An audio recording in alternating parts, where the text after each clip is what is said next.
अस्सलाम वालेकुम जी dear student. Next जो हमारा टॉपिक है वो small signal common collector amplifier model है। ठीक है, कॉमन कलेक्टर एम्पलीफायर जो है वो आपको पता है, इसको दो तीन नाम दिए हुए हैं बुक में। ग्राउंडेड कलेक्टर एम्पलीफायर भी हम कहते हैं और इसको मीटर फॉलोअर भी कहते हैं, बफर भी इसका नाम रखा हुआ है, क्योंकि इसमें करंट आपका वोल्टेज गेन इसमें 1 होती है और आपका करंट इम्प्रूव होता है। ठीक है, अच्छा अब इसमें हम देखते हैं कि सबसे पहले सर्किट डायग्राम आपके पास एक्चुअली कॉमन कलेक्टर में जब हम कहते हैं तो इसका मतलब आपकी कलेक्टर टर्मिनल जो है वो कॉमन होगा और आपकी input and output with respect to collector आपने लेनी है। तो आपके पास अगर कलेक्टर कॉमन है तो आपके पास दो टर्मिनल बाकी रह गए हैं, बेस और मीटर। तो इनपुट हम अप्लाई करेंगे बेस पे और आउटपुट लेंगे मीटर से। ठीक है, तो मीटर के साथ हम कैपेसिटर के साथ कनेक्ट करते हुए लोड लगा देंगे। यहाँ पे स्पीकर या कोई भी आप लोड लगा सकते हैं। ठीक है, उसके बाद आपका जो स्टेप्स हैं कि आपने डीसी सप्लाई को ग्राउंड करना है, कैपेसिटर को शॉर्ट सर्किट कर देना है। ठीक है, और सोर्स हमारा मौजूदा जो इक्विवेलेंट मॉडल हम इसको कहते हैं। ठीक है, ये हमारे पास इक्विवेलेंट मॉडल है।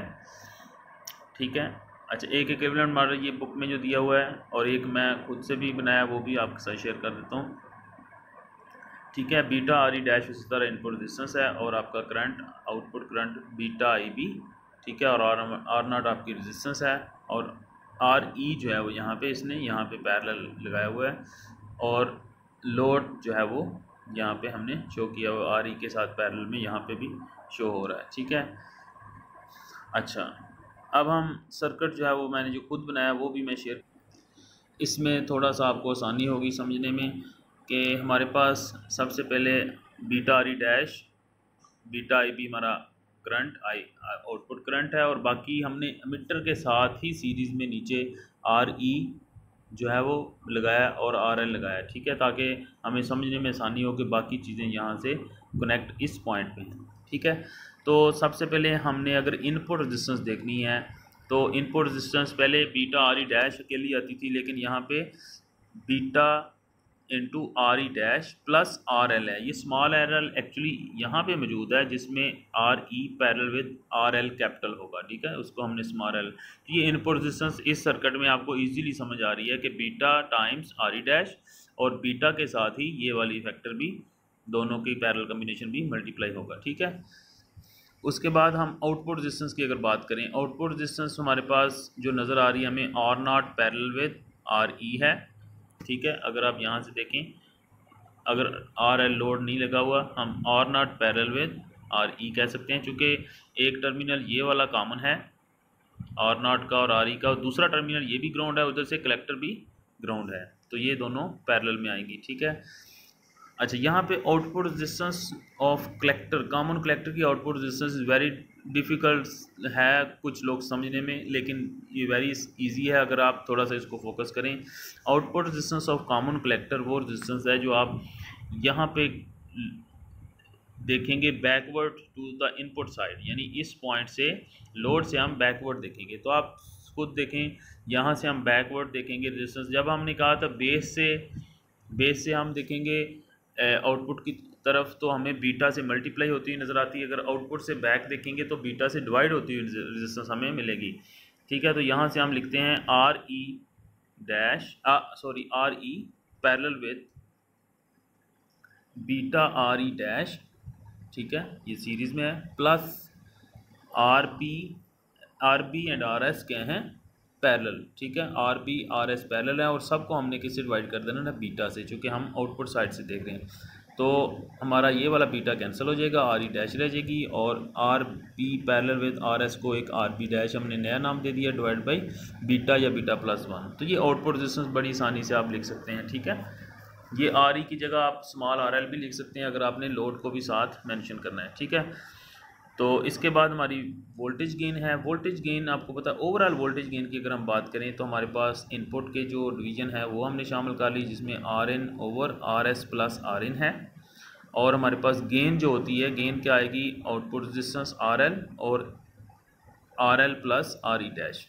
Are L over R L plus are E dash जो है उसकी थोड़ी सी एक्सप्लेनेशन हमने पहले भी पीछे हमने पार्टली बाईपास में भी है इक्वेशन, तो यहाँ पे भी मैं लिख देता हूँ ए वी जो हमारे पास ये वाला जो एक्सप्रेशन है वो कैसे आया, हम कह सकते हैं आउटपुट हमारी जो वोल्टेज है वो आई ई इंटू आर एल है, चूँकि आई ई करंट है आउटपुट में, ठीक है, आर एल, और इनपुट साइड पे आई बी करंट है और इनपुट की रेजिस्टेंस है 1 प्लस बीटा या beta R E dash plus small R L, ठीक है।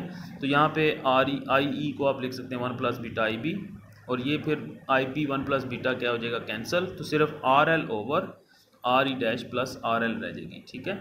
यहाँ से एक्सप्लेन हो सकती है, ठीक है। तो इनपुट की overall voltage gain R L over R E dash plus R L into R in plus R S, यानी ओवरऑल वोल्टेज गेन आपके पास ये आ जाएगी, ठीक है।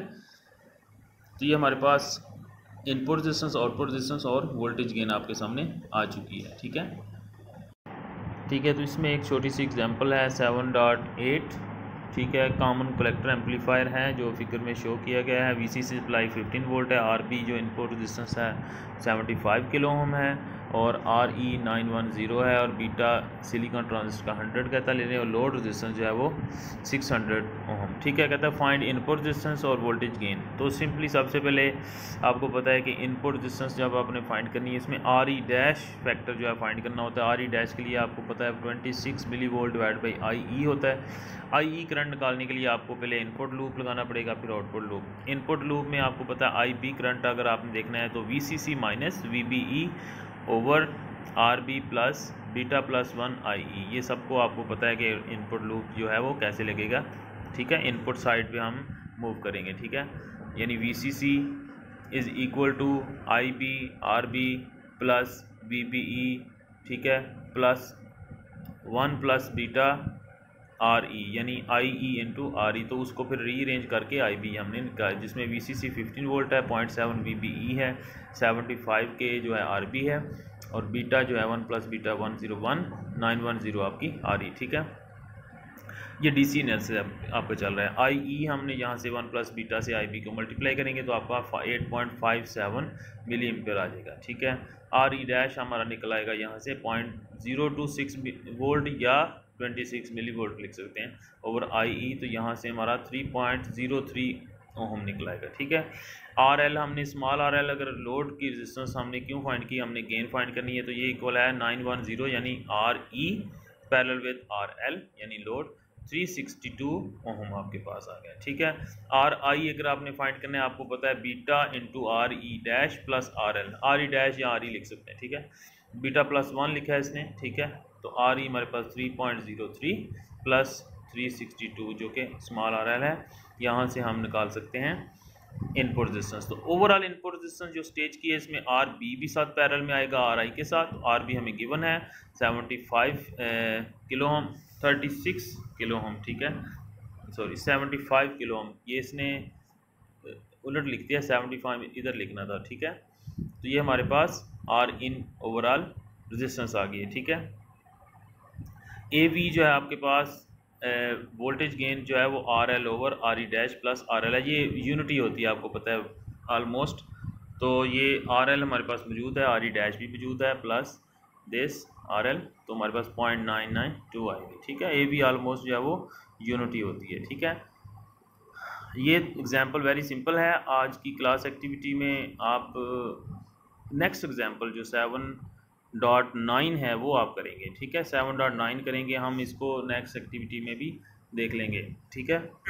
7.9 में वो कहता है कि आपके पास एक एम्पलीफायर दिया हुआ है, आप पहले उसकी डायरेक्ट गेन बताइए, लोड लगा के कहता है गेन देखें, और फिर आप कहता है आप कॉमन कलेक्टर की एक स्टेज लगाएं और उसके थ्रू आप आउटपुट देखें। दोनों में डिफरेंस कहता है आप देखेंगे कि आपका कितने % जो है वो गेन बढ़ जाएगा, ठीक है, अगर कॉमन कलेक्टर के थ्रू वही एम्पलीफायर के सीरीज़ में कॉमन कलेक्टर लगा देते हैं, ठीक है। तो ये आप क्लास एक्टिविटी में ये मुझे व्हाट्सएप करेंगे, ठीक है। शुक्रिया, थैंक यू।